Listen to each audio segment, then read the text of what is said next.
Britain's transport system is a creaking misery, and an easy win for Keir Starmer. For those of us living and working in the north, it has become achingly clear that our transport system is broken. Long before any strike action was announced, the region's public transport was suffering from creaking infrastructure, staff shortages, and a daily dose of long delays and routine cancellations.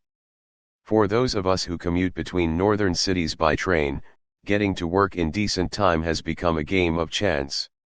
Others have become used to missing medical appointments and elderly relatives becoming isolated. It's time Labour made a bold stance on transport, as part of its commitment to levelling up and transitioning to net zero. There is plenty of evidence to lay bare the regional inequality in transport spending.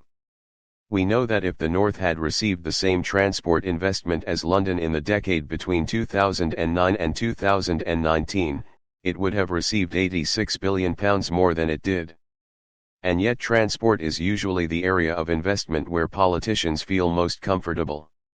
Within government, the transport models that sit behind spending decisions are considered the gold standard, reassuring ministers that investment will result in economic returns.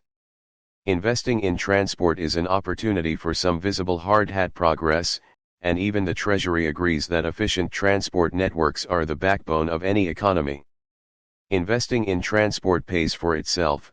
Transport for the North estimates that £70 billion of investment in the North's Strategic Transport Plan could contribute an additional £100 billion in economic growth. But it turns out that nothing has been certain in politics in 2022.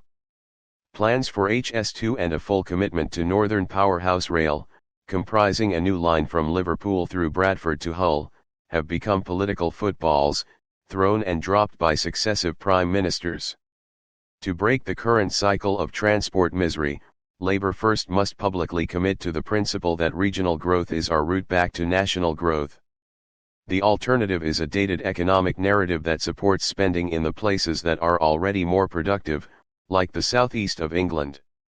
As we've seen, this overheats the housing market, increases congestion and pollution thanks to more cars on the road, and will not fairly or sustainably change our country's economic fortunes. Transport is a key driver of regional growth, and better transport would help communities in the north prosper. The next step for Labour would be to supercharge the work of their people already in power. The party has so far shied away from institutionalizing the full force of its metro mayors across the country. At the gift of the government of the day, metro mayors are more often provided with capital budgets for transport, but less often provided with revenue to help reduce public transport fares. Capital investments pay for building or maintaining assets, while revenue spending is for day-to-day expenditure. Despite this, there has been some progress at the local level already. Metro mayors, including Andy Burnham in Greater Manchester, introduced a £2 cap on single bus journeys earlier this year. Downing Street has now followed suit. Labour should support metro mayors and local transport authorities by providing them with greater flexibility to choose between capital and revenue spend, depending on local priorities, and financially support them to be bolder on reduced fares on an ongoing basis, including daily tickets caps. Encouraging the public back onto public transport is also critical for reaching net zero goals. Labour must also get behind bus franchising at the local level, which would enable metro mayors to regulate a fragmented privatized system, and facilitate the rollout of the same approach in areas that don't have a metro mayor. Where providers are failing, be it bus or rail, Labour must be clear that there will be no dodging of fines, no bonuses, and that contracts will be at risk. For large-scale intercity transport, the suggestion for Labour is simple. Commit to the proposed plans for HS2 and Northern Powerhouse Rail in full to increase connectivity and capacity across the north.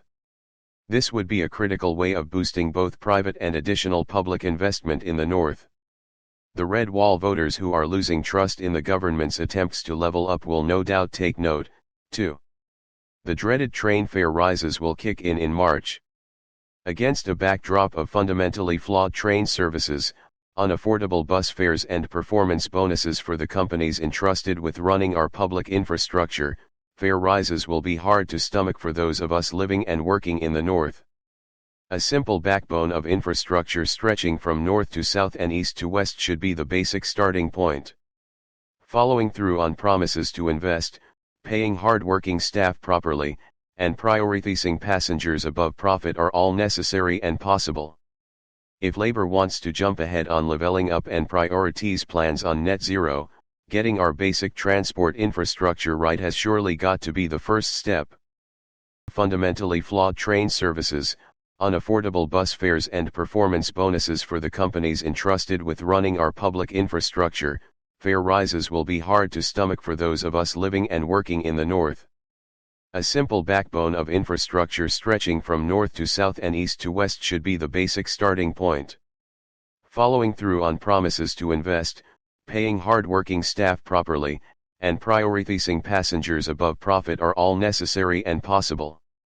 If Labour wants to jump ahead on levelling up and priorities plans on net zero, getting our basic transport infrastructure right has surely got to be the first step. Our basic transport infrastructure right has surely got to be the first step. Subscribe our YouTube channel and click our bell icon for new videos.